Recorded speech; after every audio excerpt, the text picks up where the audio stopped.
basic and applied. And in any case, whether you do a basic research or you do applied research, in any case, so research is supposed to be innovative. So what do you mean by innovative research? So innovative research is the one where you are going to think of contributing. Is the slide visible? Yes, sir. Yes, sir. Visible. Yes, sir. Yes, sir. So I request you to mute your mic. Yes, sir. So research is said to be innovative if it makes some improvements on existing, or if it introduces something new, or if it devises a new method of solving a problem, or if it exploits either successfully, a new idea or a old idea even. So sometimes, there would have been an idea which was recommended earlier, but not being exploited fully for its strength. Then you can find out any such idea which is already existing, make use of it, apply it in different dimensions, and see that. Indeed, one of my research scholars recently has successfully exploited the old concept of small eigenvalue, but for very interesting research in image processing today, and it has got about 500 plus citations today. So it is to create a new dimension of performance. Look at, and sometimes interestingly, if I share my experience with you people, when I interact with the budding technocrats who are in search of admissions for PhD and who seek their admissions with me for PhD, I generally ask one question: why do you want to do PhD? Then most of the people, almost everybody, they say that we want to contribute something to the society. I'm happy about that. They wanted to contribute something to the society. But dear friends, think of contributing to the society's next level. But see that your research contributes to you first. Your research should contribute to you first. It should add up some new dimension to your performance. Look, you were teaching earlier to your PhD, and you continue teaching, after your PhD. But you must see a big difference. The way in which you used to address earlier, the way in which you address your students today, the confidence with which you deliver your goods to the students must have been improved. The way, the style with which you advise the students must have been improved. I mean, what you were earlier to PhD and what you are now after PhD, if you take the difference, the difference should be a considerable high, right? So the reading, the comprehensive ability, the creative thinking, commenting on somebody's work, and taking up things in a positive direction. These are all what really matters. I call it as it has added up a new dimension to your performance. So see that your research is innovative at least for your personality first. And one thing is certain here, if I stress upon the PhD, a PhD, a scholar is not a researcher, he's a student. And PhD is like a degree, 3 years degree, 2 years master's. Similarly, PhD is another degree. A student enrolls, carries out the PhD. So after completion of PhD only, he is called researcher. During PhD, he is a student, he is a learner. And supervisor is supposed to guide him and give him the courses, teach him better, right? But he must be made self-learning entity, ability to pick up. The PhD graduate must have learned learning. And that is what I call it as adding up a new dimension of performance. So research is supposed to be innovative because of many other reasons. But the only reason is I have improved a lot. Having done my PhD, I have got a new dimension to performance. I see a big difference in me. That's what is called innovative research, PhD especially. In general, a research should be a contributor. Finally, because of my knowledge, because of my experience, so I'm now with the inclusive principle. And most of the time, soon after PhD completion, soon after you carry out research, you go with an exclusive principle. You get separated out of people. You maintain a distance. There is something, oh my God, then you maintain, I'm with a PhD, they are not with a PhD, and so on. It's not that. The research is not to keep you away. Research is to include. It's a principle of inclusion. The degree of affinity with which you get included, amongst others, that should be high, that should enhance, that should get to a larger extent. That's what I call it as a contributory research. If I now touch upon categories of research, there earlier I spoke about types of research. Could be a fundamental, could be an applied. But if I touch upon the categories, based on the nature of work that you do, every research could be a applied, could be a fundamental, can be categorized into the following three. Number one, a research called exploratory research. Here in this exploratory research, you have to structure, you have to identify new problems. You can think of a PhD thesis which consists of only 3 chapters, where in each chapters you explore new 2 problems, totally 6 problems for others to work on.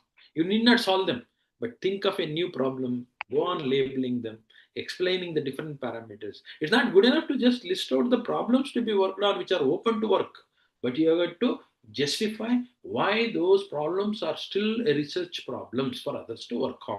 What are the parameters which are really making them complex issues to work on? These are the justification, right? So that's what is called exploratory research. Probably, if I remember, in this group of 70 plus participants, if there is anybody who is with a background of mathematics, you must have heard of Ramanujan, right? I'm sure in even today, in the Department of Studies in Mathematics in various institutions across India, a couple of research supervisors or the senior most professors would end up saying that I have been working on 32nd problems stated by Ramanujan. Somebody may say that I'm working on seventh problem of Ramanujan. I mean, Ramanujan had given a list of opening issues.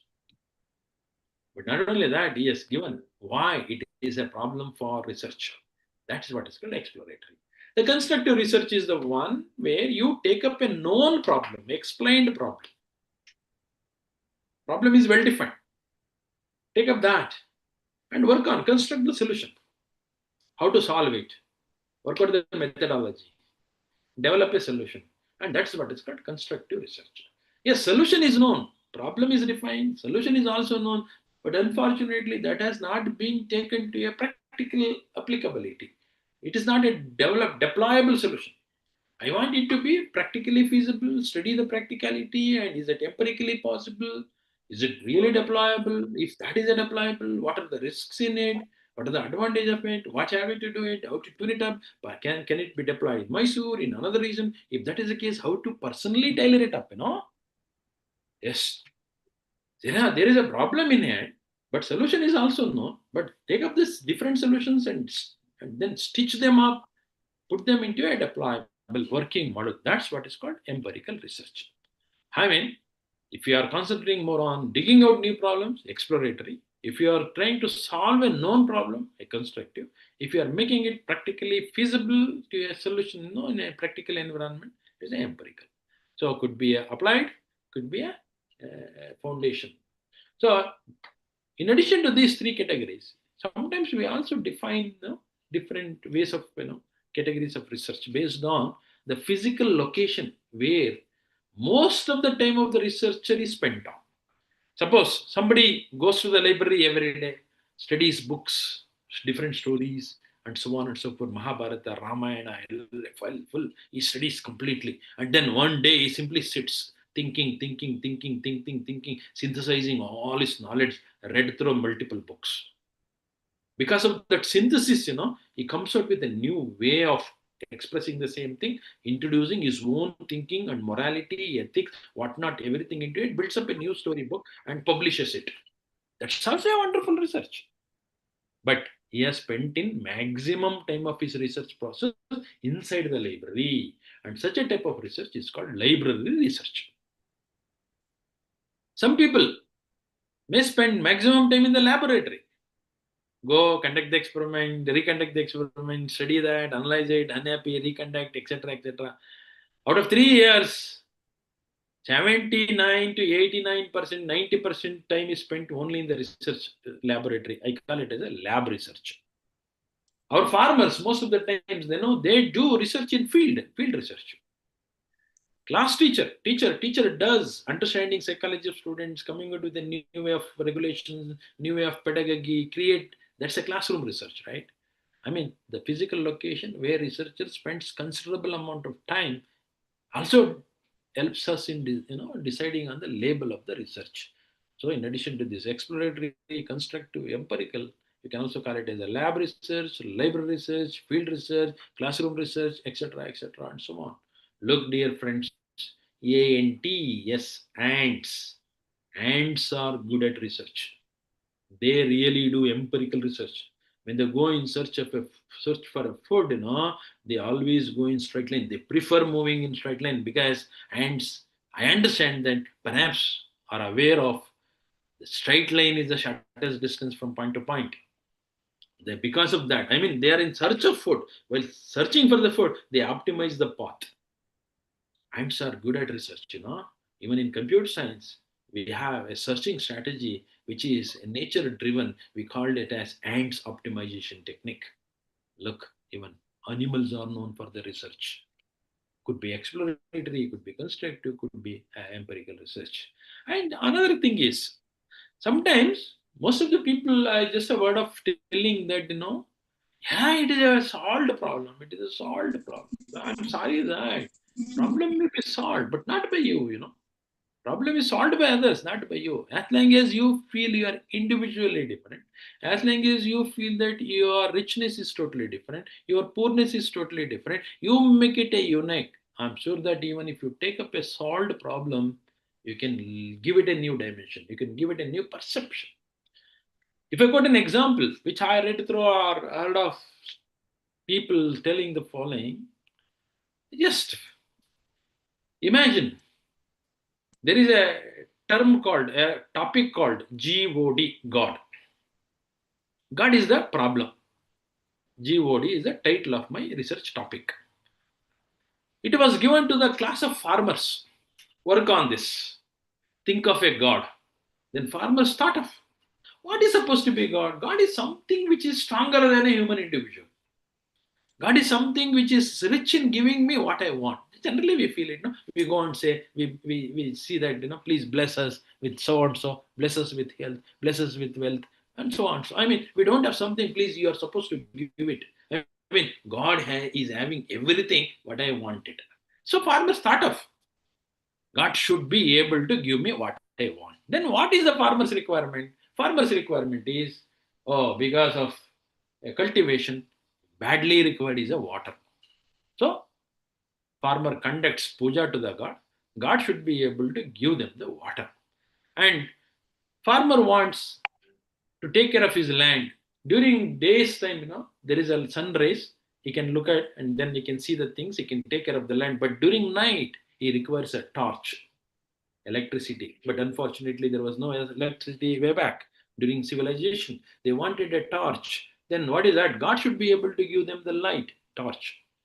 And when they go for, when they go for land, when they go for field visit, there may be some snakes, some cruel animals, etc., etc. So they should be able to safeguard. The God should protect them from snake, from tiger. Oh, then he thought of God should be rich in all this. So God should have a snake. God should have something like a torch. God should have something like water. Should be able to give it. God should have a control over all cruel animals, etc. Then farmer also thought of what should be the dress code for the god. Then farmers are rich in only half dress, not full dress, right? They are only after, they don't wear like a teacher. They are not like doctors. They are not like engineers. They wear only half dress. And the god should have some tool to control things. So then they are rich in only farmer cultivated related tools. So then the thought of some tool. Imagine all these matches with Lord Shiva. Lord Shiva as Gange, Lord Shiva as moon, as a torch in the night, right? Lord Shiva as Gange to provide them the water. Lord Shiva sleep on the skin of a tiger. Lord Shiva has, snake. and so on and so forth. And they are given a threshold. These are nothing but what are called farmers. So within the limitations, within the richness, within what is that controlled, the facilities of the farmer, farmers had given an instance to the topic called God, and that instance turned out to be a Lord Shiva, Ishvara. And then farmer wanted to God to move around. But farmers could not think of a Innova like vehicle, Fortuner like Toyota vehicle. Farmers to think of only access. Then access became a vehicle for the Shiva. Look at when farmers started working on the topic called God, the Shiva got created. That's what my understanding is. Shiva got created. On the other hand, the same topic called God, God is given to the business class people. When the business class people thought of a God structure, they thought of they are rich in what called everything. They wanted the god to have a vehicle. They thought of like aeroplane, Garuda.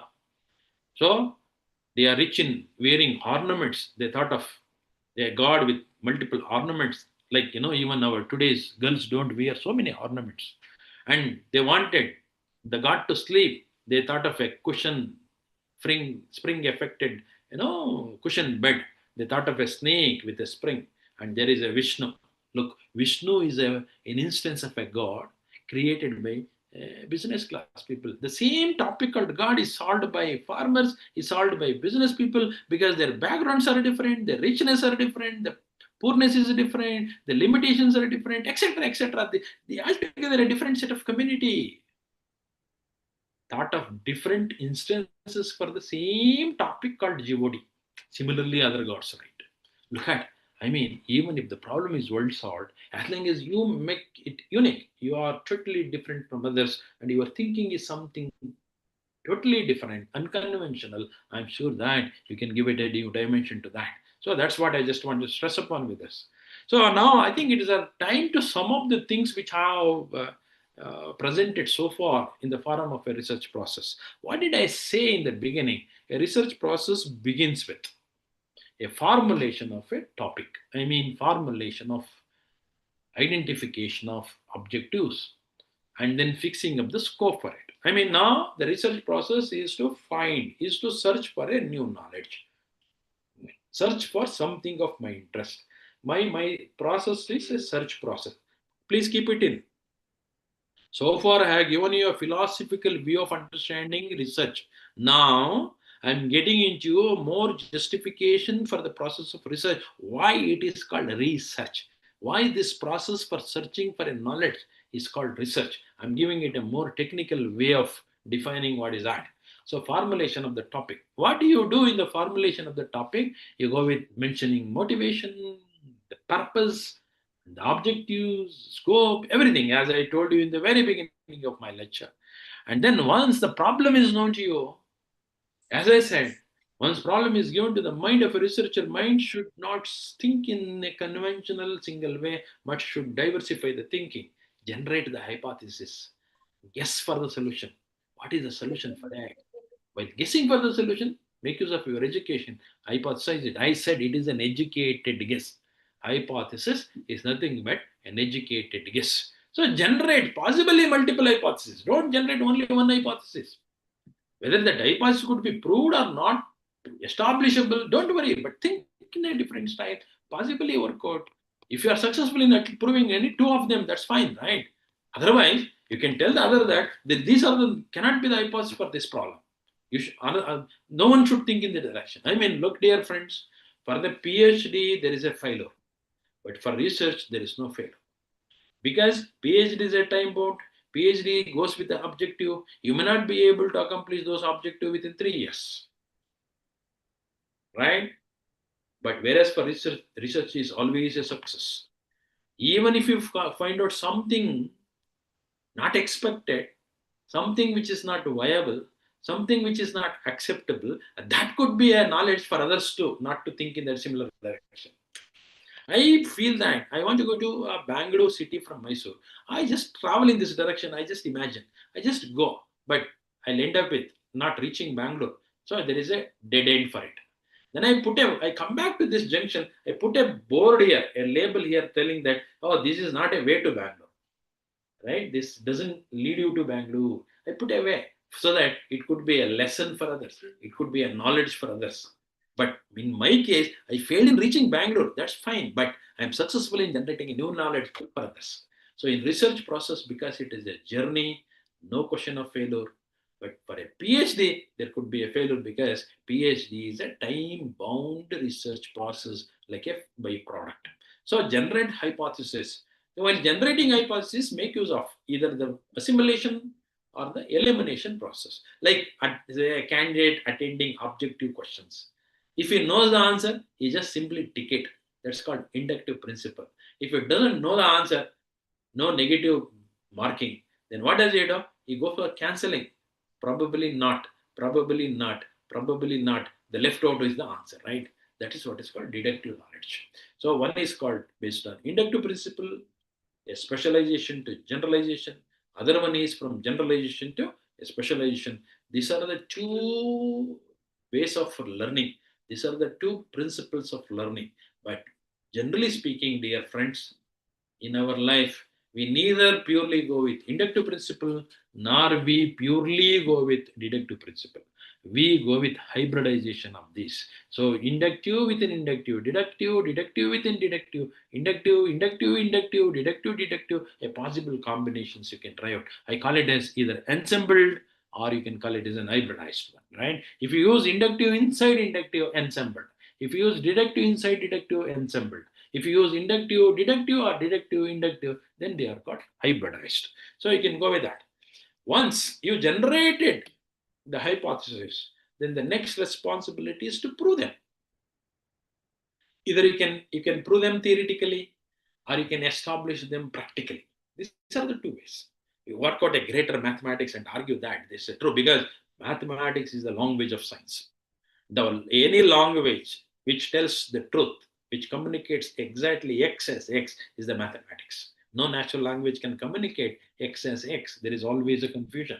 There is uncertainty in expressing things in natural language, but there is no uncertainty when you express your knowledge in the form of mathematics. So mathematics, thank God, during the era of science, theoretical paradigm of sciences, right? The mathematics was identified to be the language of science. So use the mathematics, prove the hypothesis. If it is not theoretically provable and it is more an experimental study, go for collecting the data, gathering of the data. Once the data is gathered, analyze the data and build up the theory based on that or conduct practical, prove that the hypothesis is established. But unfortunately, you may not be successful in it.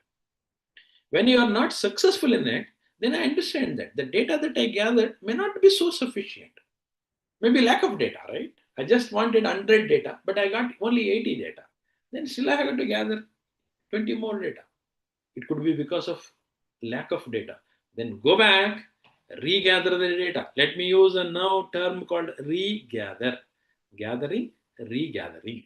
So regather the data and do it in, go back, regather. Once you are reassembled the data, you have to reanalyze the data, right? Otherwise, no point in doing it. Once you reanalyzed it, re-establish practically or theoretically. Again, you fail. Go back. Add up some more data.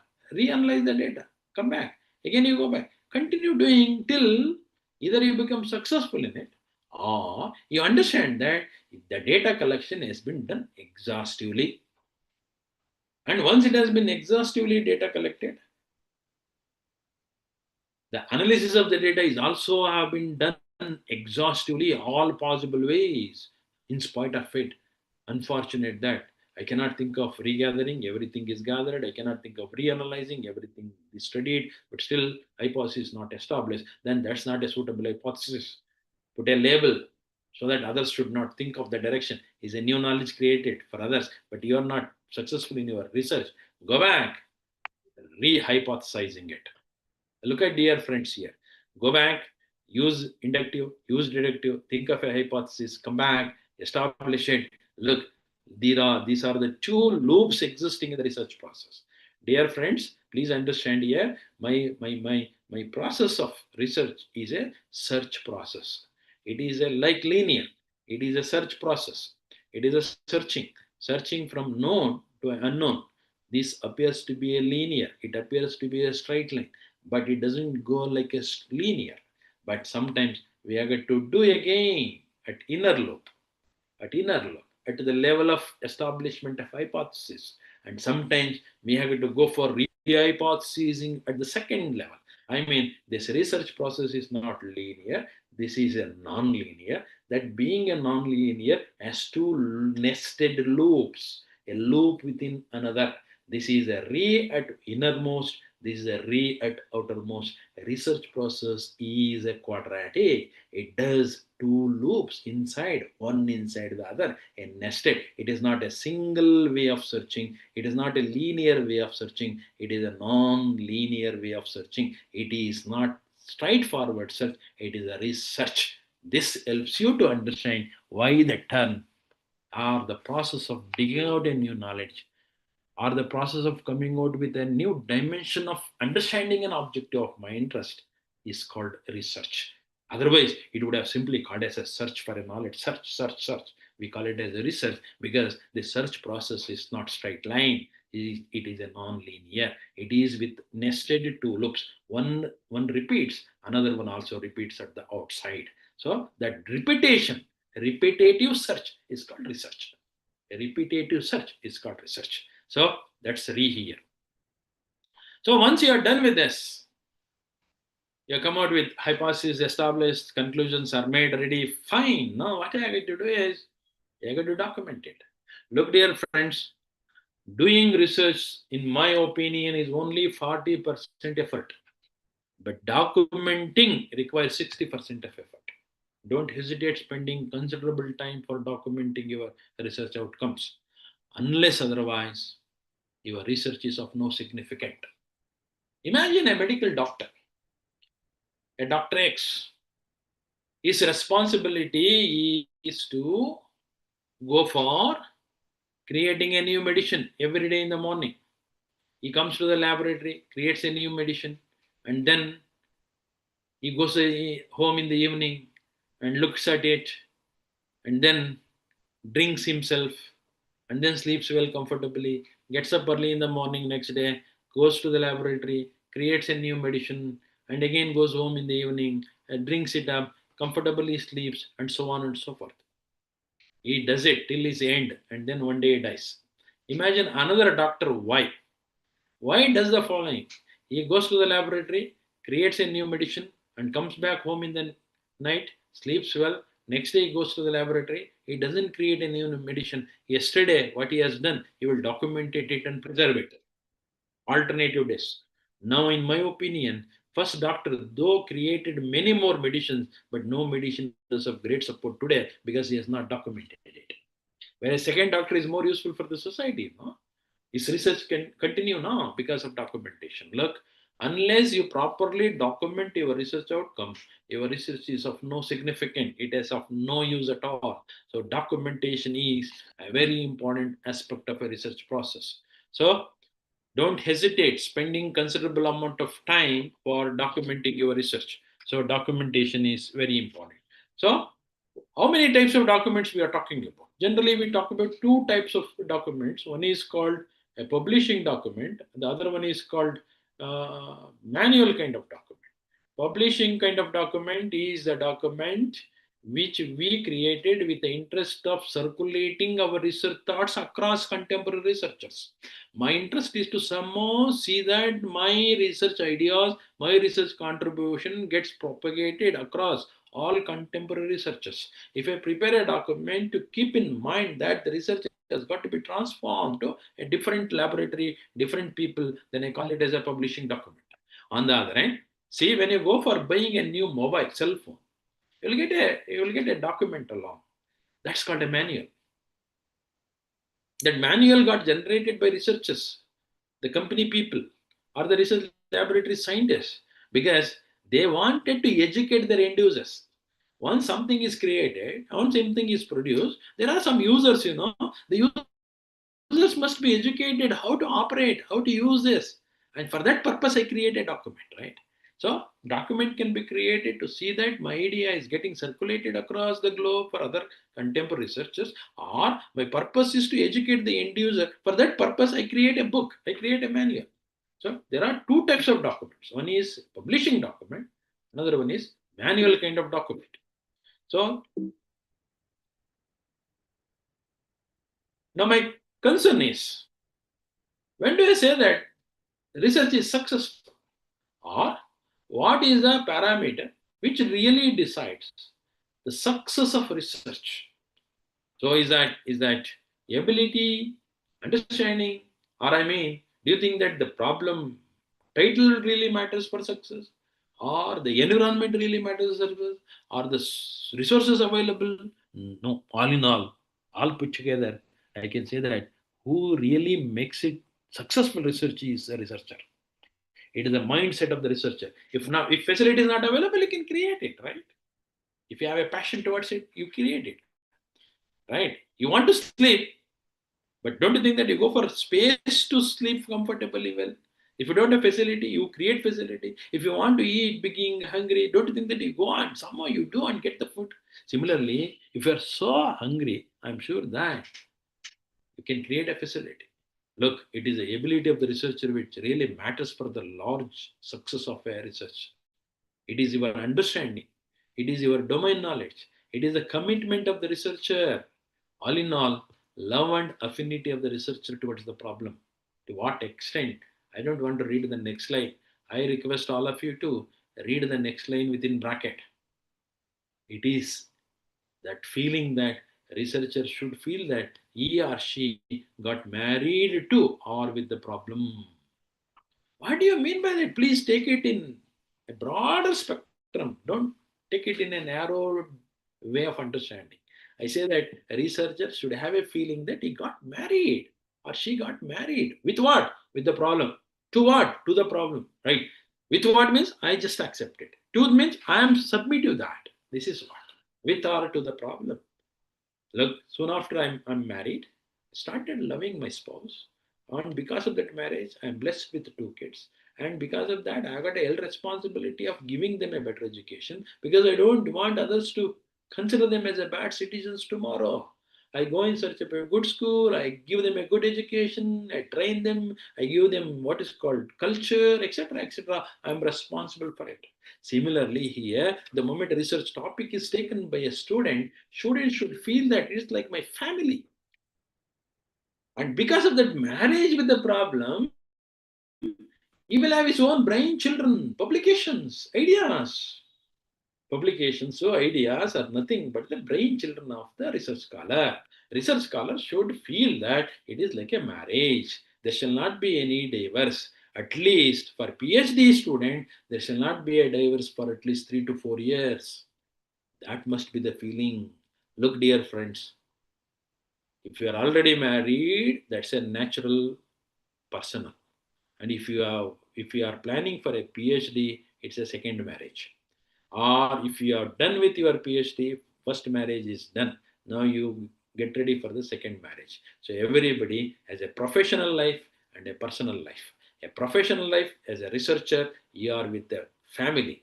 As a personal, you are with the personal life. From 5 in the evening till next day morning, 10 o'clock, you are with personal family. From 10 to 5 every day, you are with a professional family. Professional family means you are married to something. It is your commitment, it is your dedication, and because of you, your problem should be narrated like anything, your problem should be communicated like anything. Output of that, a brain children should be published in a reputed journal so that your idea becomes visible like you want your children to be visible. So that is a responsibility of a researcher. Then only I say that a research is successful. Look, then you may ask me a question. Sir, I do agree that researcher really matters a lot. If that is the case, what are the roles and responsibility of a supervisor, right?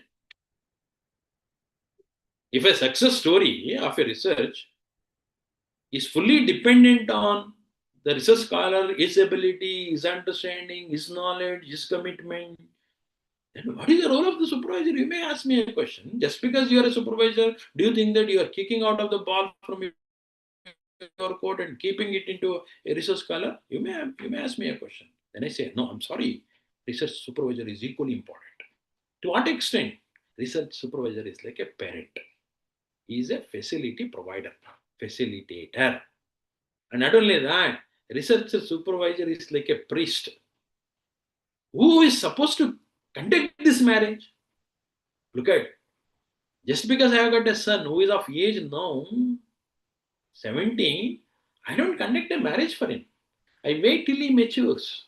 And not only that he matures, I wait till he started living on his own, right? Then only I go for planning for a marriage for my son. And while planning for marriage for my son, don't you think that I go in search of a suitable girl who synchronizes, whose attitude, whose behavior synchronizes with my son's, That's a right pair. Similarly, here, guide has to look for a right pair.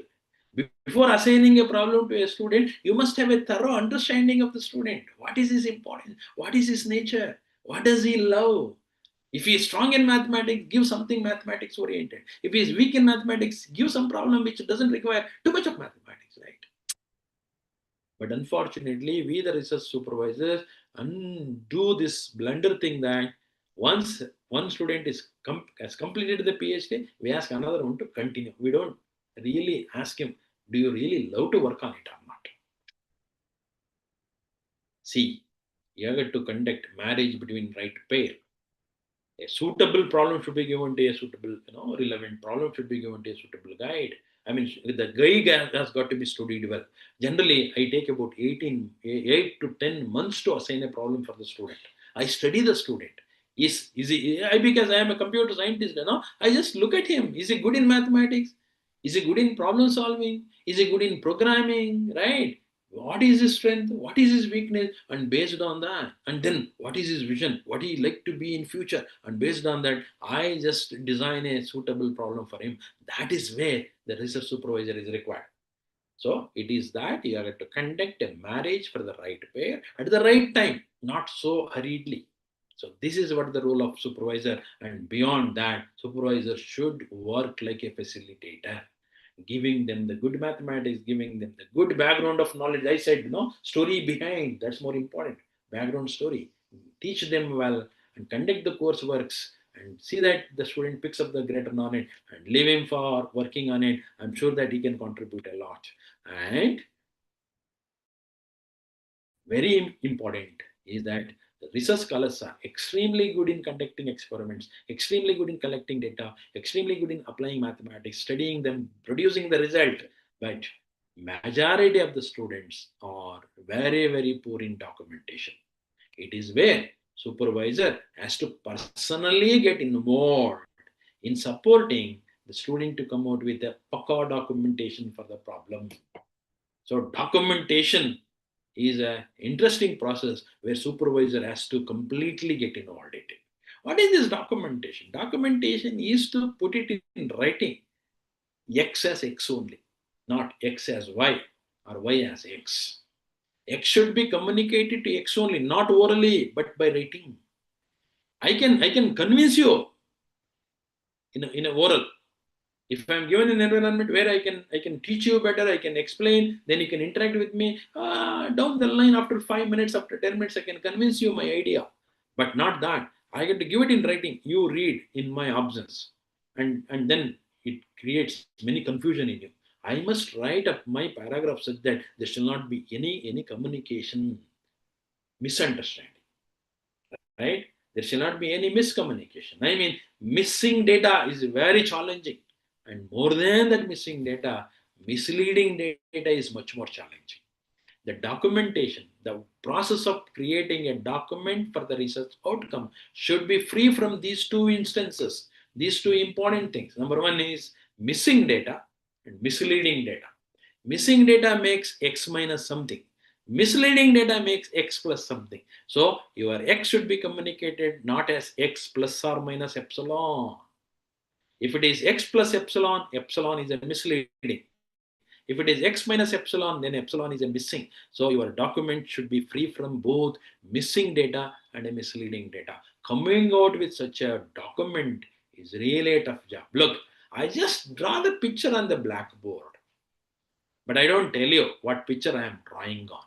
After completion of drawing of the picture, I have got something in my mind, went on drawing, and then display to you. But you would label it as an elephant. Unfortunately, I wanted to draw the Ganapati, the Lord Ganesha, but I wrote it as elephant for you, right?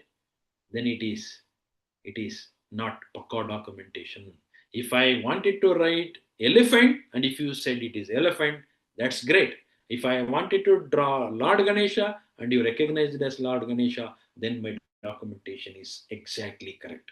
Oh, that's what is called a documentation process. So it's a really toughest part of research process is a documentation. Even for me today, though I am a senior most professor in the campus and having contributed a lot to the research domain and successfully completing more than 2 dozens of my research PhD students, look, I have been talking for the last roughly about 2.5 hours. And if Dr. Nanjan Swami requests me that, Dr. Guru, can you give me your lecture content in the form of a document? I suddenly disappear.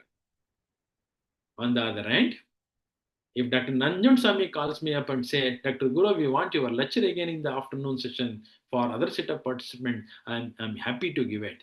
But if he asks me for documentation, I disappear. It's the most challenging task in a research process.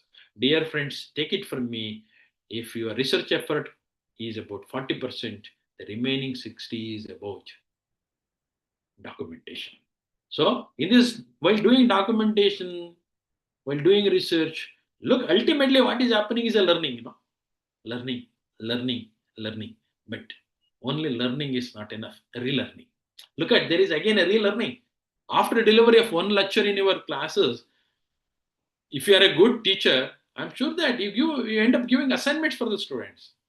Why are you giving assignment for the student? Is it because that you don't know the answer for them? No. It is with the interest of pushing them back to relearning. In your class, they learn. At home, they relearn. Look, when they do learn and relearn, learn and relearn, they understand that there is something which I already learned, but unfortunately misleading. Then you have got to unlearn. Look, research process has got learn, relearn, and unlearn. Unlearn is equally important.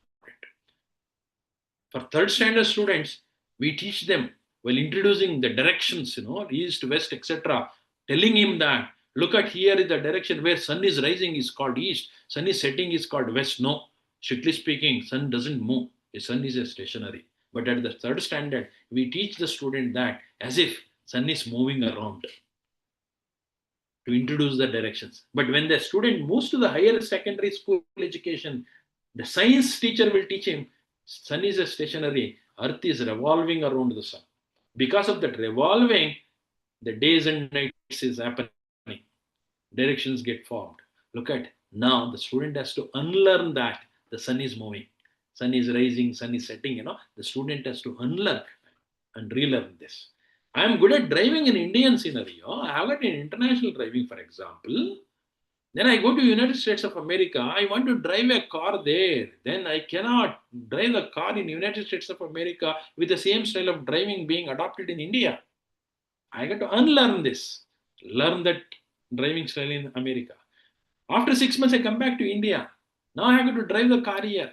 Then I have to unlearn that and relearn this. Please let me underline learn, relearn, unlearn. These are the three important components of a research process. All three have got to be executed. Anyway, documentation is very important component of a research process. So following are the basically we talk about different types of documents. One is called proposal, which conveys our plans of action. While conveying the plans of action, we also don't forget in what way you suit this, right? What are your credentials? Why should you submit the proposal? Why that proposal should be granted to you but not for somebody else? Don't hesitate talking about your strengths and weaknesses. So, and then abstract. Abstract is a list of accomplishments, a compressed version of accomplishment. These are the things which you have done, right? Every paper will have an abstract. Thesis will have an abstract. Overview, complete what you accomplished without explaining how is that done. So, proposal is a document which conveys plans of action. Abstract is a document which conveys our accomplishments. Synopsis is an extended abstract. I mean, instead of answering, What you also say why and how, right? If those additional two questions are answered, then the abstract is converted to be a synopsis. So then research papers for publication is for publication. I mean, it is with the interest of communicating my knowledge across the globe for the contemporary researchers. So transformation of knowledge. And then reports or the thesis is the final document. After completion of PhD, you have to submit a report. After completion of your research, then you have to complete a container. I call it as a detailed container, something which holds what? The knowledge of your research gain. I call it as a detailed container because it should have both negative and positive aspects of your research outcomes. Positive aspects for appreciation, negative aspect for lesson for others, not to think in the similar direction. That's what. So if you have done a research for 3 years and if you come out with a thesis, then if somebody reads your thesis, which is because of your 3 years effort, should be able to become as rich as you in that knowledge within 3 hours or within 3 days. I have done three years research, come out with a thesis. I just give it to my good friend. If my good friend reads my thesis for next 3 days, he should be able to have a knowledge which I gained, same knowledge by reading through my thesis. Whether it is a bad or a good or a negative or a positive, whatever it's should be as rich as in knowledge myself. And that is what is called detailed content. There should not be any omission, there should not be any illusion, there should not be anything which is missing or misleading. Everything is recorded. And that what I call it as a detailed container. Hope you understood and knowing that, appreciate knowing that what is a detailed container. Paper publication. When you talk about a paper publication, why do we publish paper? Because it is a measure of success of a research process. More the number of research publications, quantitatively you have done a good amount of work. Less the number of research publications, quantitatively you must have done. But number of research publications has nothing to do with measuring the quality of research. If somebody has done 10 publication, if somebody has only 2 publication, qualitatively the one who has done with only 2 publication may be a better one than the other one. Because publication, number of publication only helps you for quantity. Whereas, where is that published? Who are the people involved in reviewing that? Who are the people involved in publishing it? Who are the people involved in making a decision of its publication? That is what is called a peer reviewed. If you have published one such a peer reviewed publication, qualitatively your research is a good work. But if you publish more such one, quantitatively is also look at publication, measure the success of research both quantitatively and qualitatively. So generally we talk about two types. One is a journal, other one is a conference proceedings. So in journal, I generally see two levels of journals. One is a letter level, one idea and supporting experimentation or mathematics, publish it is a kind of letter type of journals. Whereas complete system, more number of pages, 100 pages are allowed, 80 pages are allowed. Whereas in the case of ideas and support first level, only 7 pages, 8 pages, etc., etc. Those are called letter type of journals. So complete system, bigger journal. So in this journal, what is happening is you communicate a paper. Once you communicate a paper, it goes to the editor. Editor will send it to the reviewers. Reviewers are not strictly speaking aware of who is the author of the paper. They review, they generate a critical comments on your work, and they submit to the editor. Editor will communicate that review comments to you, the author. Then you are supposed to reconduct the experiment, draft your paper, taking into account all such comments, and then give your response sheet to them. How did you take care of those comments? Where did you take care of those comments in the revised manuscript? Right? Are you happy with them, or are you just submitting your unhappiness so that you don't accommodate? Why? What is the reason? Give the justification, communicate back to the reviewer, and then the reviewer, the editor will send them to the reviewer will look at them and again critically review your paper. If they are happy, they say accept, otherwise they give you another comment, etc., etc. Look at author communicates to the editor sends to the reviewer communicates back to the editor communicates with the review author, and this will go in a cycle. one after the other, one after the other, one after the other, multiple rounds of review. And finally, one day, reviewers find your paper revised is acceptable. They say, happy that paper is accepted for publication. Otherwise, they may find it even after so many attempts, the paper quality is not improved. They may find it unacceptable. They say that we are regret to say that your paper, in spite of it, so many revisions, unfortunate, not acceptable. This is what is journal. I mean, journal process of acceptance is not bound by a time. It is based on the review, number of reviews, right? Sometimes it happens that you must have written a wonderful paper and you only have thought of multiple directions and attended all questions, asking yourself and then communicated in a single attempt itself. Viewer may find it to be very, very interesting, accepted for publication. That's also true. But otherwise, it goes in a one after review, one after review for revision. I mean, if the reviewer find that your paper has something new, however badly it is written, a reviewer will always give a scope for the authors to revise the paper. So that is what is called journal on the other hand. Conference proceedings, we talk about three levels fundamentally. One is you communicate the paper to the conference. If you communicate today, tomorrow itself you will get a message or an email stating that your paper is accepted for presentation. You come for prepared for presentation on the next month. No review. Paper is accepted. You go and make a presentation. And only 7-year will be brought out, not the publication in the full length paper. Only abstract gets printed and circulated. Their interest is to provide you a common platform where researchers from geographically different locations can come together for sharing and exchanging their thoughts and ideas. That is the interest of first level presentation. I mean proceedings, conference. The second level is you communicate. This is a month of June. You write a paper, communicate to the conference editorial board, organizers. They take about 2 months to review your paper. They review it, but not so critical. Sometimes they review it critically, but not so serious about those comments to be taken care. After 2 months, you will get a message from the organizing committee stating that your paper got reviewed and these are the reviewers. 3 reviewers have reviewed your paper and these are the comments. Please look at your paper is accepted for presentation in the month of December. You are given another 2 months. Look at all these review comments. See that your paper is incorporated, all these, and then come on, present and answer all these questions in the conference. Then also your seminar will be brought out with only abstract. And these type of conference proceeding shall not be counted as publications. Let me make it very clear. Where the conference proceedings is only 7-year consisting of abstract, and that shall not be considered because no full-length paper is made available. That is not counted as publication. It's only proceedings, meeting outcomes. Whereas, look at the third one is called index. We call it a Scopus Index, Web of Science, right? UGC care list, etc., etc., DBLP in computer science, etc., etc. These are all. Look at the conference will be conducted. This is 2026 June. The conference will be in 2028 June. 2 months, 2 years in advance. They notify.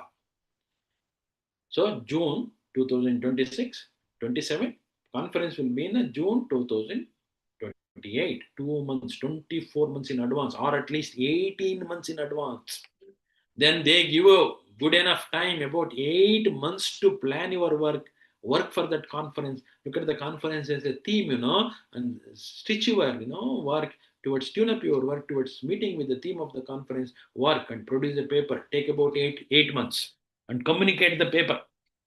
The review process will take about another 3 months, totally 11 months. In the 12th month, next June 27, you will get a message from the organizing committee that look at your paper is sorry, found to be not so good, it is completely rejected. First step itself. And for some others, your paper found to be good, it requires revision, revise the paper. So once your paper is selected for revision, they will give you another 4 months to revise. Good enough time to rework, redraft, reconduct the experiment, rework out, recollect the data, whatnot, everything based on the comments. Then 12 months are already over, plus 4 months, 16 months over. So after 16 months, you communicate back your paper. They take another 2 months to review, re-review the paper. And in the second level, if they found your revise to be acceptable, they accept it. Otherwise, they simply reject it. And now, out of 100 papers, for the third level type of conferences, only about 20% paper get accepted. 22 papers get accepted out of 100. And only those 22 papers they require. In the month of 19th month, they communicate you that your paper is found to be acceptable and it will be made available in the form of publication on the day of conference. You come prepared for making a presentation. Then by 24th month, your proceedings in the form of full length article gets made ready. This is when the 2 years plan. If it is 18 months conference, after second round review, they say that you come with this revised manuscript, make a presentation, let there be a jury of experts who review again your presentation and your interactions, and they give you a comment. And then after conference, they communicate to you, these are the comments to be addressed, incorporate this, make changes into your paper, communicate. Then post-conference proceedings will be brought out, which contains full-length article. And such proceedings shall be considered to be a indexed conferences and can treated to be a publication of you, right? Because they are as good as the journal publications. So publications help you to increase your visibility. The moment your visibility is increased, I'm sure that your institution visibility is also increased. I mean, publication is a measure of success of your research, both qualitatively and quantitatively. And if you publish papers in different corners of the globe, it improves your visibility. You become more visible across globe amongst contemporary researchers. And if you become more visible, your institution is also more visible across. So these are the characteristics of a good publication. What does a reviewer look at in public in a paper while accepting it? Then novelty, something new on the one end. What is the impact of your paper? If it is published, does it disturb people of your contemporary group of community of researchers? If that impact is high, acceptance probability is also high. Novelty at one end, impact is the other end. Then relevance to the scope. Does it suit my journal? That's more important. On the other end, did you validate your work completely? What is the literature background? Literature doesn't mean that read and put it. Most of the times I see that scholars are not that patients to come out with synthesized reproduction, but they just have copied, extracted. Research coverage, literature coverage is not extraction. It is not interpretation. It is a compilation. Read, think, think, think, reorganize, and then reproduce. That is what is called a reference to a prior work. And then clarity of presentation, linguistic quality, the way in which you have technically, argued, justified, and then the experimental validation, mathematics. These are the 7 characteristics basically we look at. Equally important is the linguistic quality. How did you make use of the language for presentation, right? So these are the 7 quality aspects of a paper for its acceptance. So if I look at the paper format, every paper should have a title. Every research paper should have a title. How do I title a paper? Please spend considerable time for titling of your work. It is titling of your child. Don't you think that you spend considerable time to look for a suitable name for your son? Don't you think that you ask your neighbor? Don't you think that you Google and generate the name? So similarly, for your research, you call all your batchmates, make a presentation, ask them to give them a different title, suitable title, and see that the title should convey exactly what is being presented inside the paper. That doesn't mean that you can come out with a half a page title, so lengthy title. No, title should be short, a precise, and a concise. It's both precise and a concise. Should present fully what is inside the title. Looking at the title itself, one should guess, oh, this is all the content of the paper. This is all it is speaking about it, right? And then the abstract, as I said, abstract is the gist of accomplishment. What is presented, why it is presented, etc. If somebody reads the abstract, should have a better way of understanding than what is guessed reading at the title. Keywords today for the digitization, for indexing, making sure that your paper is available across the globe. Keywords are very important. Don't forget to list out a couple of keywords. And then see that your paper has an introduction where you introduce your problem, motivation, advantages, gaps, analytics, preamble. And then what you propose, your idea, the step-by-step way of solving it, and then experimental support. These are the paper sections. And finally, very important, most of the time, we the Indians forget is a discussion. You have to discuss because you are the author, you are the creator, you know better about your own work than anybody else across the globe. Then think positively and negatively, comment critically, corroborate, right? Compare. Do compare it only of your work with others, your own work, negatively, positively, everything assimilate, and then still argue that in what under what circumstances your work is superior to other, under what circumstances your work should not be used. Don't hesitate because you are the creator. You are the parent, you know better about your child while conducting marriage, while giving in for public. You canvas both negatively and positively on that. That's what is called discussion and go with the conclusion. Most of the time, unfortunately, we put the same abstract as a conclusion, where abstract is in the present tense, conclusion is in the past tense because it comes at the end of the paper. No, no, no.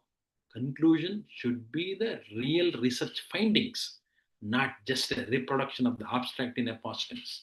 Abstract is a gift of accomplishment. Having accomplished that, what did you get out of it? That is supposed to be the conclusion. So go with the conclusion, and then don't ever to be humble. Don't ever to forget to be humble, to acknowledge the support rendered by others. So mention it in the form of acknowledgement, and then list out the references, and see that when you list out the references, there should be one-to-one correspondence with what is cited inside and what is listed here in the references.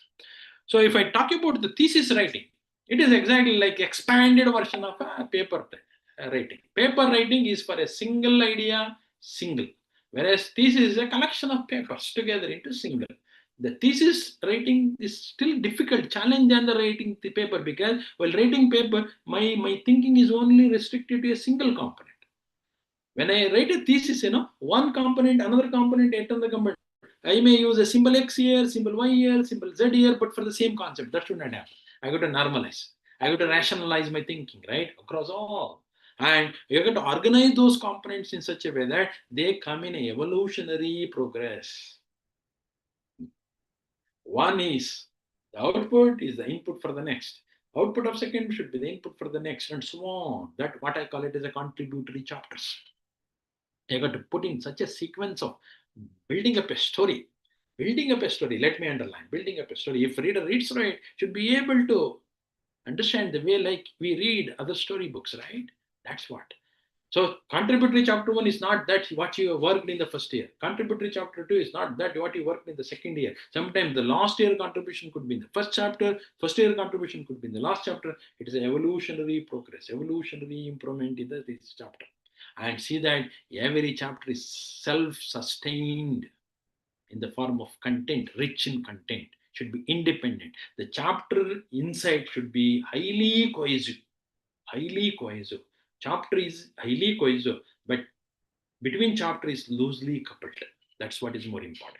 So see that the thesis should have chapters which are loosely coupled, the chapters which are highly inside cohesive. So that's what is called in.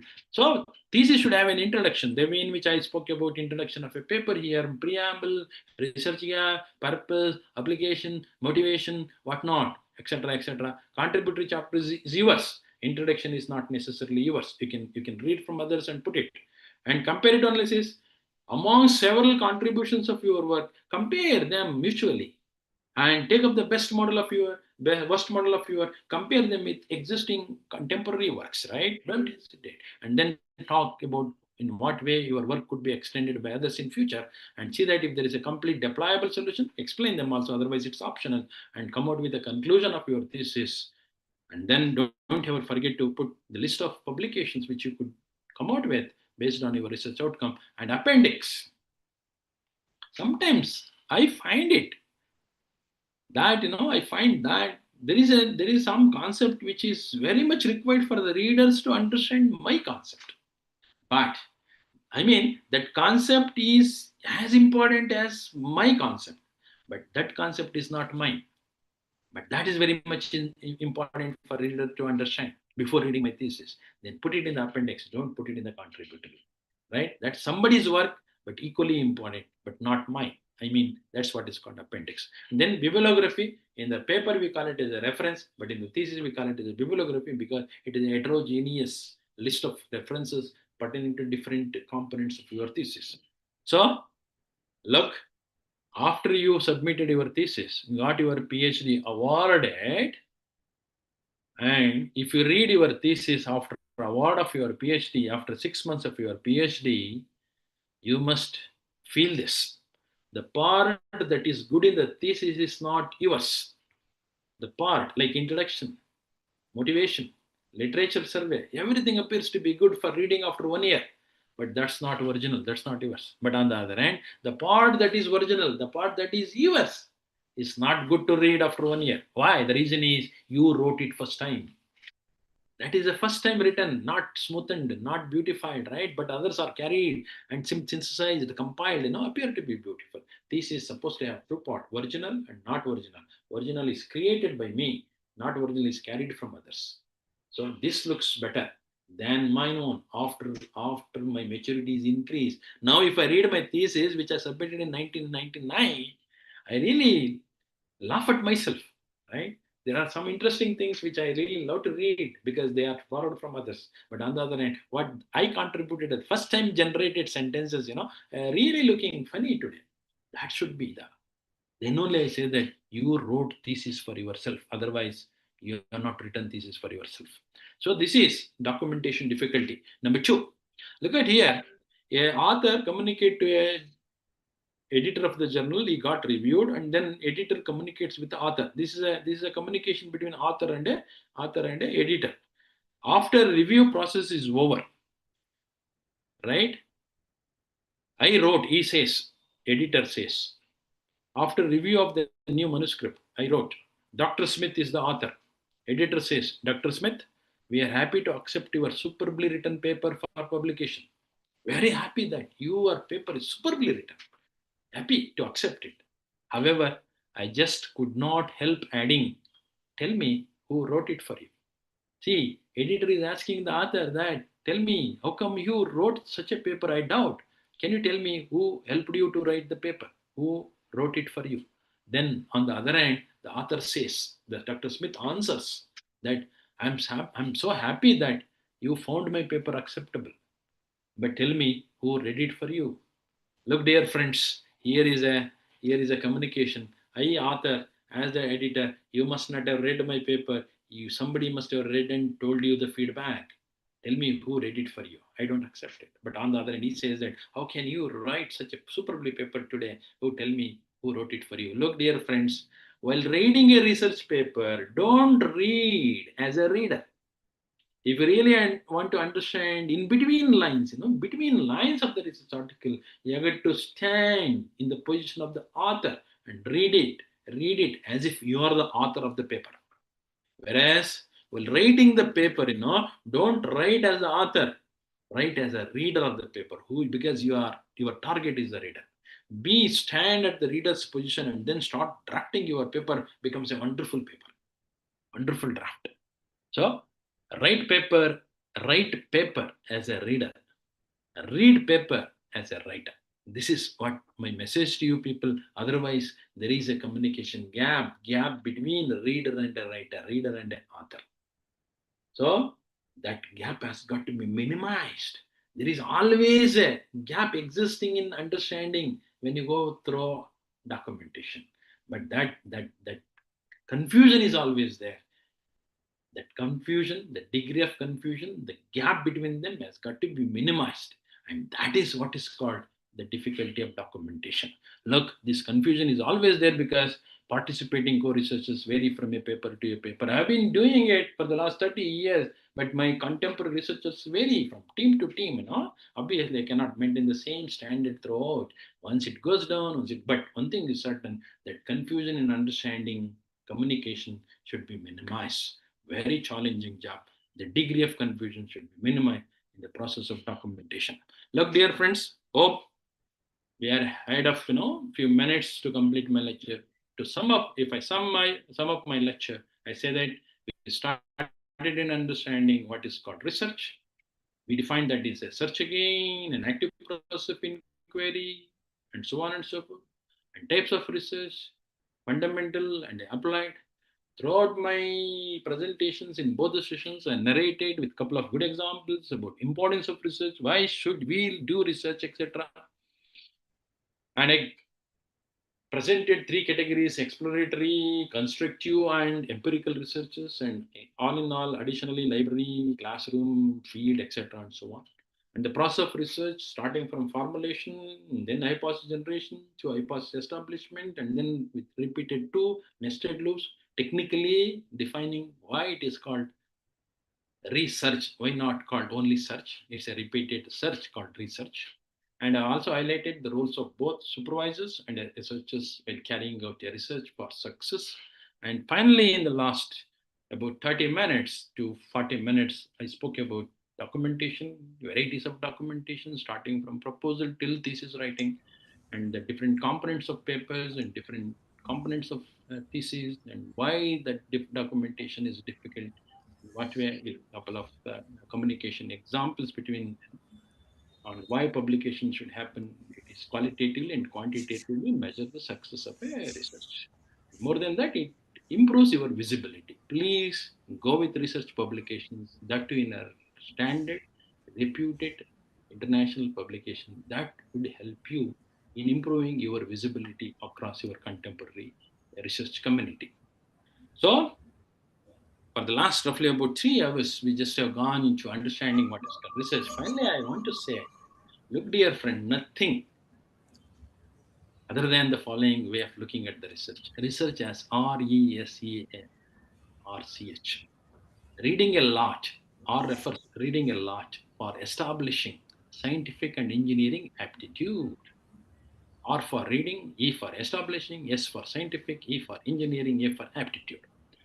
I have got to read a lot to establish myself, both scientifically and even history has science and engineering. Science creates, engineering makes it. That's all. So science and engineering aspect. Economics has both science and engineering. Geography has both science and engineering. History, I said, civil has political science has its science and engineering. Every subject has both science and engineering. Don't narrow it down to only science, only engineering I'm talking about. Everything is, our life is full of science and engineering in today technology, right? So scientific and engineering aptitude. Look, reading a lot. Beginning, a researcher should concentrate more on reading a lot, like donkey eating papers. Donkey eats paper into stomach. A researcher reads paper into brain. That's the only difference. And researcher is like a donkey in the beginning, known for hard working, known for its strength to carry out the job. A researcher should be like a donkey. For any reason, if you have accomplished your PhD and during your PhD, had your supervisor said that get lost donkey, please be happy today that your supervisor identified you as a hardworking fellow. If anybody blames you using a donkey, then be happy because that person has identified as a hardworking fellow. So, donkey, like researcher is like a donkey, known for hardworking, known for strength, and then should not continue to be donkey. And then once aptitude is improved, aptitude to have a good personal rapport. You must improve your rapport. I mean, the donkey should run faster towards target like horse.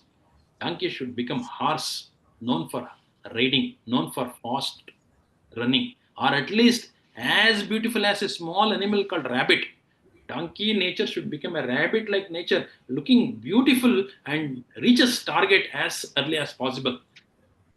Once you reached your destination, you must have a commitment to build up a healthy society for the development of nation, Mother India. You have got to be like a lion-like animal, and research area is your forest. King of forest is the lion. It is your area of research. You are the king. You are like lion. Donkey getting transformed into a lion. And that process of transformation of donkey into lion in the area of research is in the area of importance or area of interest is what is called research. So research is a transformation process. Research is nothing but, from a mathematics point of view, a transformation function. Yeah, in the beginning, like a donkey, transformed into a lion-like animal. In Kannada, I say that ಸಂಯಮದಿಂದ ಕಲಿಕೆಯಲ್ಲಿ ತೊಡಗಿ ಸಂಯಮದಿಂದ ಕಲಿಕೆಯಲ್ಲಿ ತೊಡಗಿ ಶೋಭೆ ತರುವಂತಹ ಜ್ಞಾನಾರ್ಜನೆ ಗಳಿಸಿ ಧನಾತ್ಮಕವಾದ ಯೋಚನಾ ಲಹರಿಯಲ್ಲಿ ಸಮಾಜವು ನೆನಪಿಸಿಕೊಳ್ಳುವ ಆವಿಷ್ಕಾರ ಮಾಡುವಂಥದ್ದು.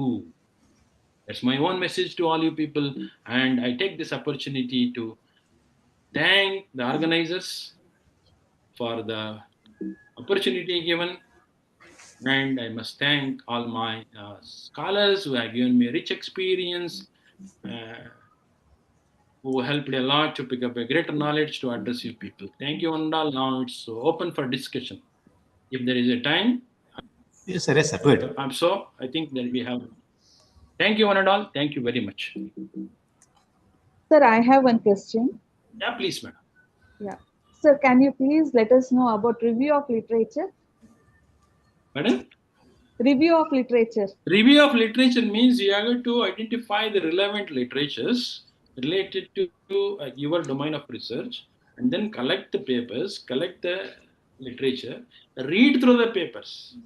Before you make a note of all, you just understand what is being proposed, what is being existing, and then just gather, assimilate all, and then here agglomerate, synthesize it. And after synthesis, that compiled one has got to be reproduced. Not that you read and make an extracted version here. You read 5 papers, no? Then take one extraction here, put it here. Take one other extract. There are 5 papers, there are 5 paragraphs. No, that's not the literature review. Literature review, you read 100 papers and then keep in mind, analyze them, relate them, make a group of papers, related papers. Then 100 papers can be grouped into only 7 groups. Then produce entire paragraph, assimilating all these 7 together into one. That's what is called synthesis. I call it as synthesis. Read, store, synthesize, reproduce. That's what is called literature review. Thank you, sir. Thank you so much. Okay, thank you. Very well explained, sir. Thank you. Hello, sir. Yes, sir. Sir, I'm Dr. Raghu, Department of Mathematics, Rural College, sir. Wonderful. I did my PhD under Professor R. Rangarajan, University of Mysore. Sir, I have a question. You are our alumni. Yes, sir. Yes, sir. Sir, I have a question on generalization. So, I will take an example in mathematics itself. So, you might be knowing Cauchy-Schwarz inequality. So, initially, it is been proved from example to generalization for a set of real numbers. Correct. Later, literature, they have proved for it is true for a set of complex number also. Okay. So, generalization will leads to more generalization. Correct. So, the extension we will carry on. So that's what I noticed. And also I have a question like, sir, initially when we are doing research, we have some objectives. When we are achieving some objectives, initially we got frustrated and demotivated. Correct. So you have mentioned a solution like you should get married to a research problem. I am very happy at that. And apart from that, can you please suggest some other solutions? Oh, the solutions are the following. For the first one, so you study the specific cases and make observations, look at the commonality, similarity, and based on the similarity, likelihoodness, you generate a compounded, compressive one in a comprehensive manner, which covers up all. That's called first level generalization.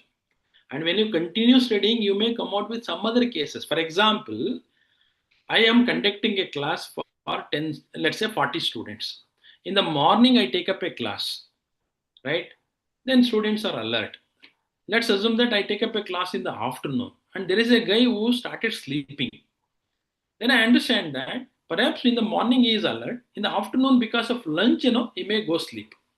Again, I conduct next day class in the afternoon. Again, he continues sleeping. Then I come out with a declaration that the candidate is sleeping in the afternoon session, but alert in the morning, right?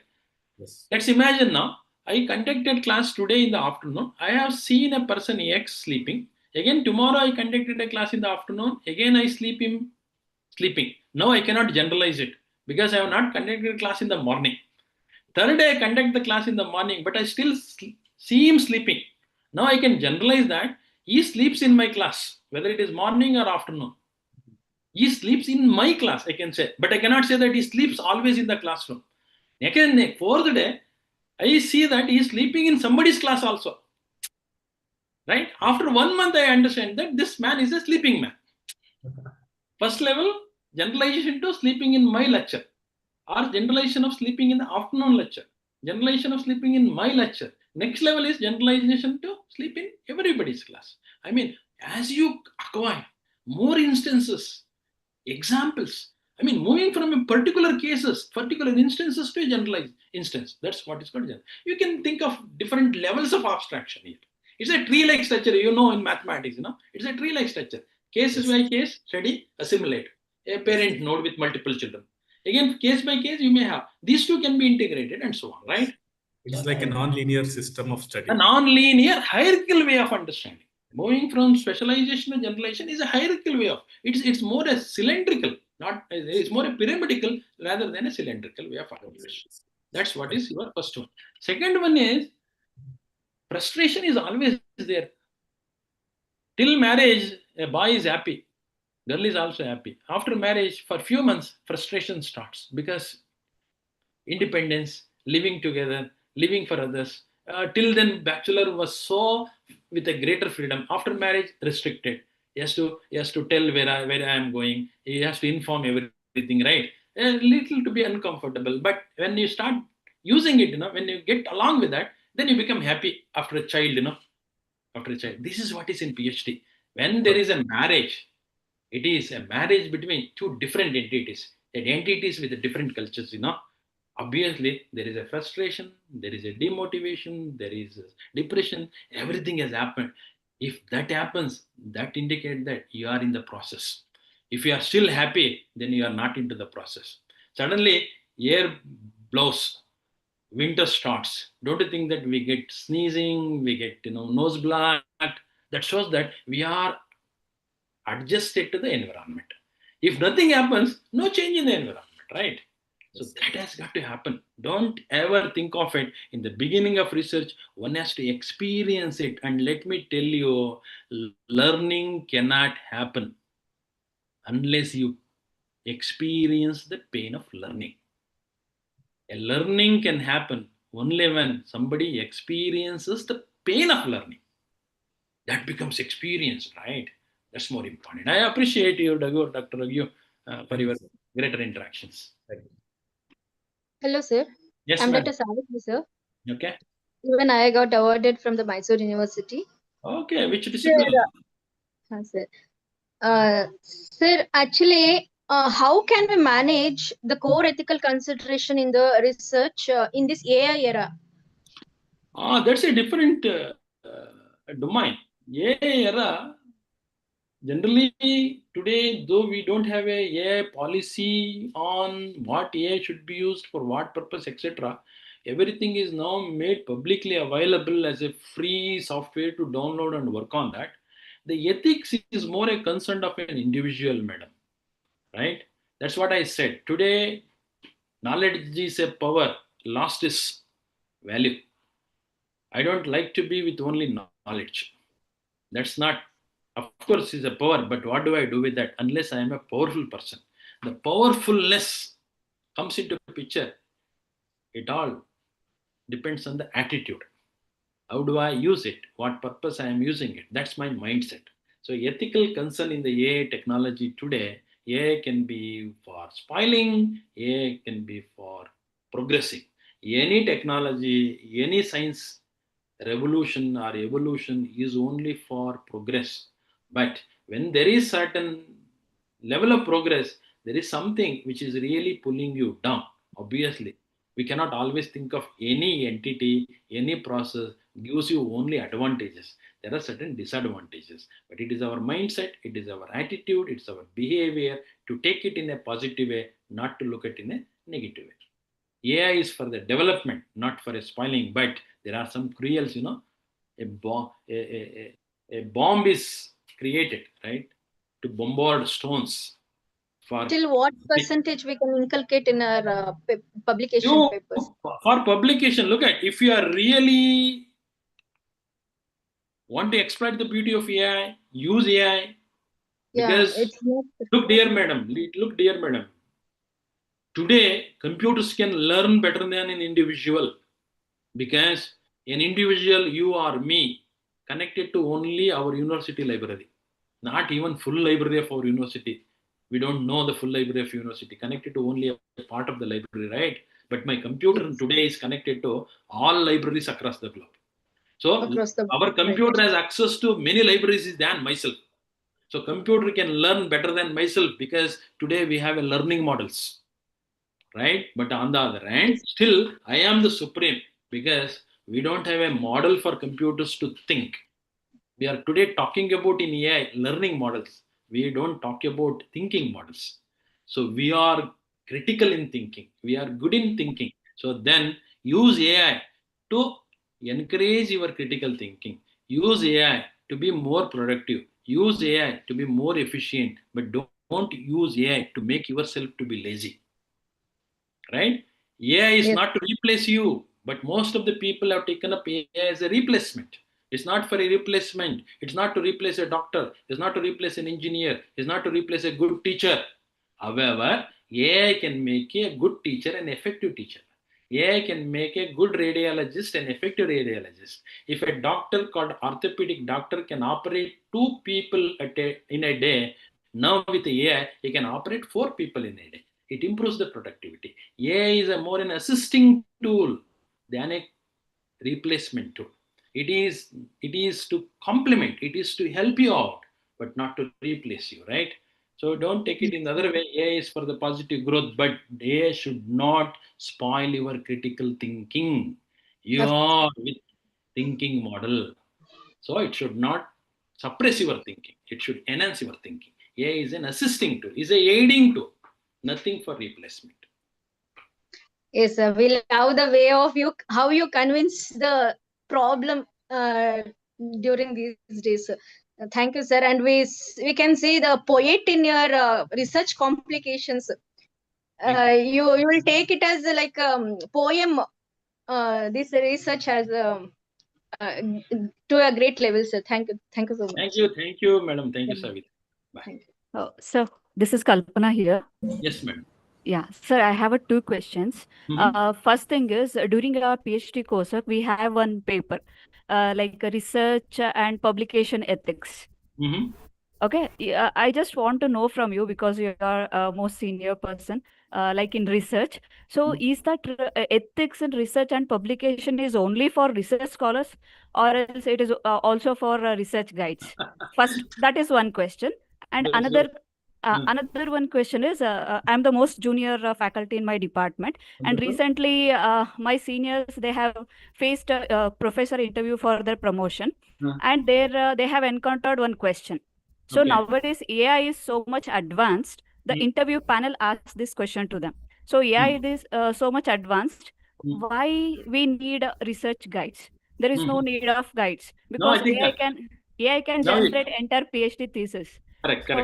I don't know. Being a most junior faculty, I don't know how to defend this answer. So I just want to hear from you. I think now I have already answered. You should have told them that AI is for learning, not for thinking. A research scholar is required for thinking. Research scholar is for thinking. Critical thinking is done by a researcher, not by AI. AI cannot think. AI can generalize learning. AI can do learning. AI can do relearning. AI can do unlearning.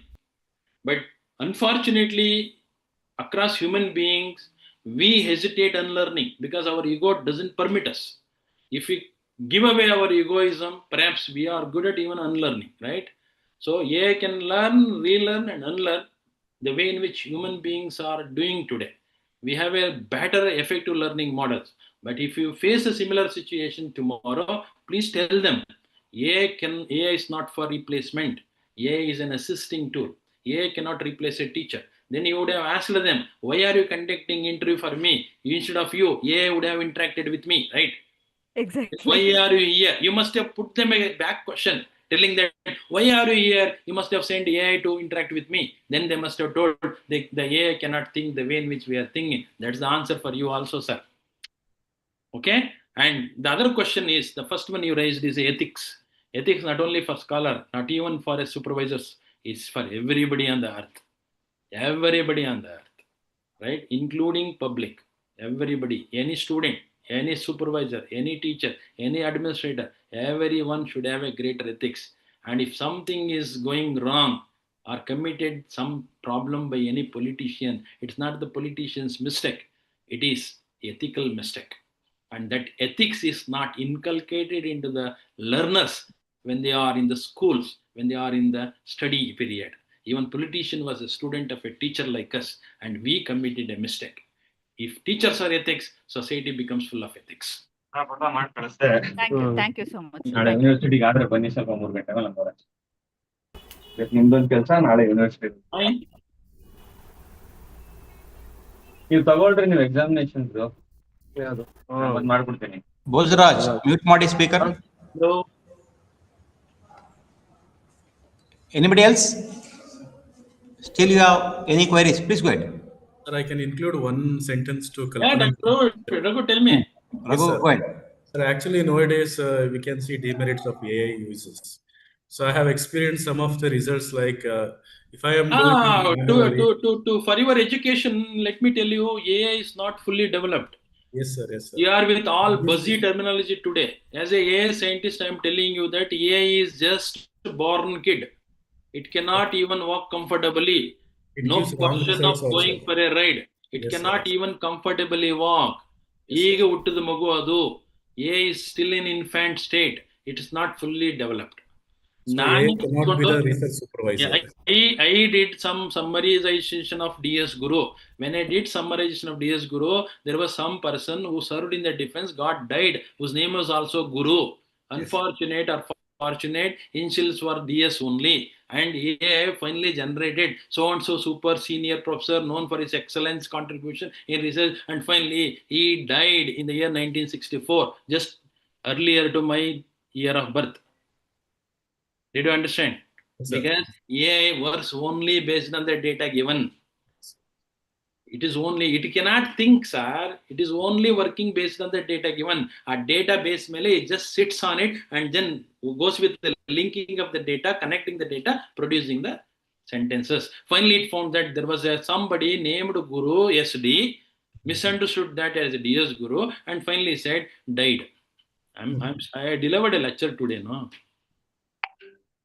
AI is still in infant state. Don't believe fully AI. AI commits a mistake because AI is not so developed to look at the contextual data fully. However, it can look at the context to some extent, not to a maximum extent, the way in which human beings are thinking. Let me underline, human beings are thinking. AI cannot think. Okay? AI is not for everything.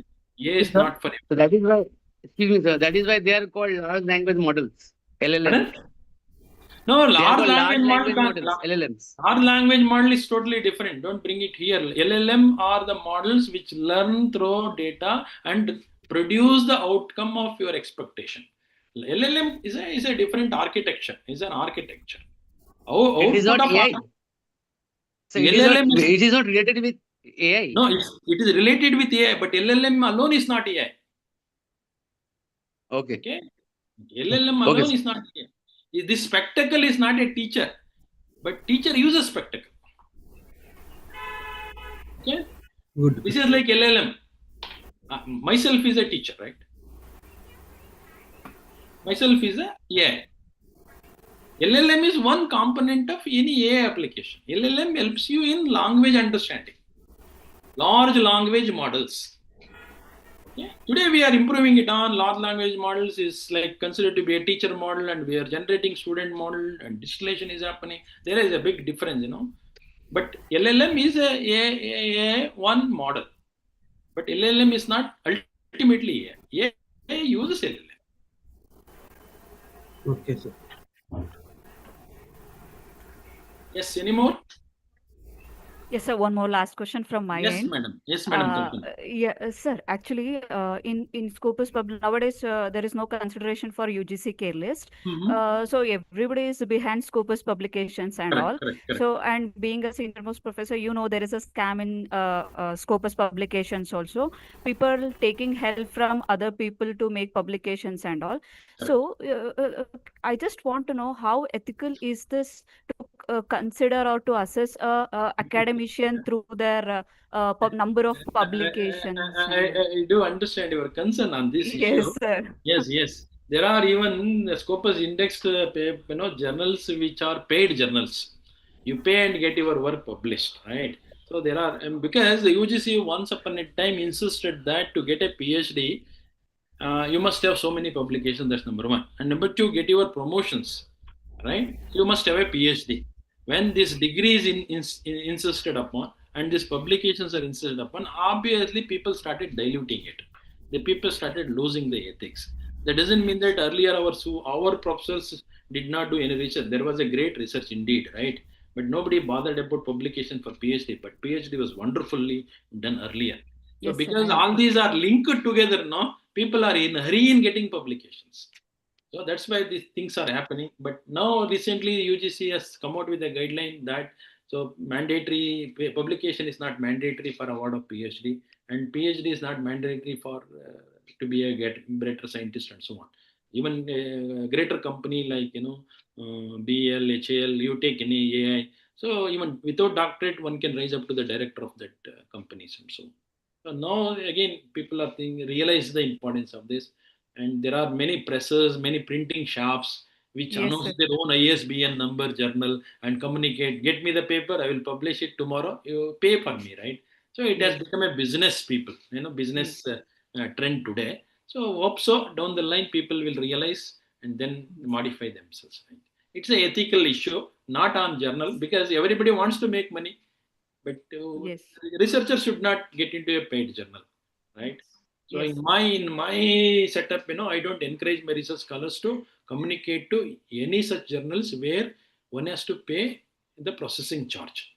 They are yes, going to publish only in those journals where there is no payment for publication.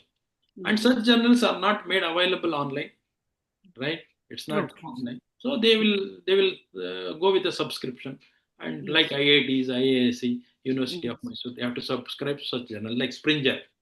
They, yes, sir. they, they print your paper without free, without charge. Springer Yes, publication, elsewhere science. yes, sir. Exactly. Elsewhere science. There are a couple of interesting journals which review the work and look at the standards and then go for publication, publicizing it without asking you to pay anything for that. You go with such journals. Yes, sir. Yes. Oh, thank you. Nowadays, including NAC and NBA, all is a number game. Yes, sir. Exactly. Yeah, We people. are suffering a lot from that number game. Being in Had that number game used in Mahabharata, perhaps Kauravas would have found to be better than Pandavas, right? Because they were 100 in one, and these are only 5, right? yes, sir. Later Pandavas were found to be better than Kauravas, right? Yes, sir. Yes. Yes. Let's wait and see. Let's wait Yes, and sir. see. Yes. Thank you. Thank you. Thank you. Now I request Kalpana madam again to propose vote of thanks to Guru sir. Because he raised many questions. That's the toughest part. No, sir, it is not the toughest actually. I was very much confused. I was stuck in between how to defend those questions. I was not able to find a proper answer so that I can convince the people. So I think today I got a better platform where I can defend myself, where I can defend my research skills. Where are you So from? I thank you so. I'm from basically I'm from Davangere, sir, but currently I'm working at Mysore. Oh, you're in Mysore. Okay. Yes, sir, Which Mysore. discipline? It's a social work, sir, MSW. Okay, wonderful. Yes, sir.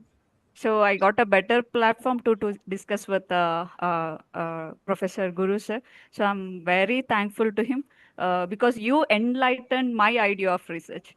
So thank you so much. Thank you, sir. Thank you. Thanks a lot. Yes. Yeah. Thank you, sir. Thank you. Yes. Okay, thank you, sir. Thank you, sir. Thank you, sir. Thank you Dear so much. participants, here is an announcement. Please write. Thank you very much. Dear participants, you are requested to give the seminar topics by sharing a link yesterday, and wherein which we mentioned that today 2 o'clock is the last hour or time or today date.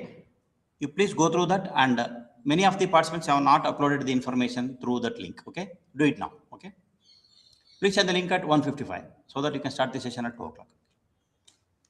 Thank you all. Thank you, Thank you, sir. Okay, sir. Thank you, sir. Information share Thank you very much, sir. Yes. Thank you. ಯಾವಾಗಲೂ time ಆಗಿದೆ, ಊಟ ಮಾಡಿ ಬನ್ನಿ please. Thank you.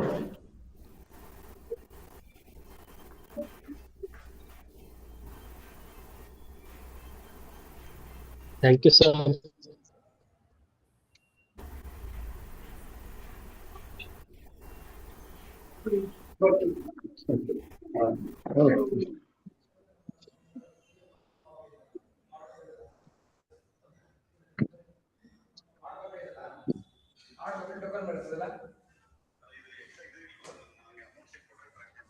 ಈಗ